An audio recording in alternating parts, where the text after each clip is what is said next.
தினம்தோறும் விளக்கேற்ற நல்ல எண்ணெய் இதயம் நல்லெண்ணெய். SCO மாநாட்டிற்கான பயணம் மோடி அரசின் முதுகெலும்பு இல்லாத செயல் என காங்கிரஸ் கடுமையாக விமர்சித்துள்ளது. சீனாவில் நடக்கும் ஷாங்காய் உச்சி மாநாட்டில் பங்கேற்பதற்காக 7 ஆண்டுகளுக்கு பிறகு பிரதமர் மோடி சீனா சென்றார். அப்போது சீன அதிபர் ஜி ஜின்பிங் உடன் பேச்சுவார்த்தை நடத்தினார்.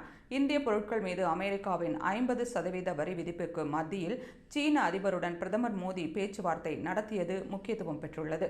இதனை காங்கிரஸ் பொதுச் செயலாளர் ஜெயராம் ரமேஷ் கடுமையாக விமர்சித்துள்ளார். இது தொடர்பாக பதிவிட்டுள்ள அவர், கல்வான் பள்ளத்தாக்கில் 2020ஆம் ஆண்டு ஜூன் மாதத்தில் சீனா நடத்திய தாக்குதலில் இந்திய ராணுவத்தின் 20 வீரர்கள் உயிரிழந்தனர். சீன ஆக்கிரமிப்பை அகற்றுவதற்கு பதிலாக சீனாவுக்கு ஆதரவாக பிரதமர் மோடி செயல்பட்டார். சீன ஆக்கிரமிப்பை அமைதியாக ஏற்றுக்கொண்ட மோடி இப்போது சீனாவிற்கு அரசுமுறை பயணங்களை செய்து வருகிறார் என்று விமர்சித்துள்ளார்.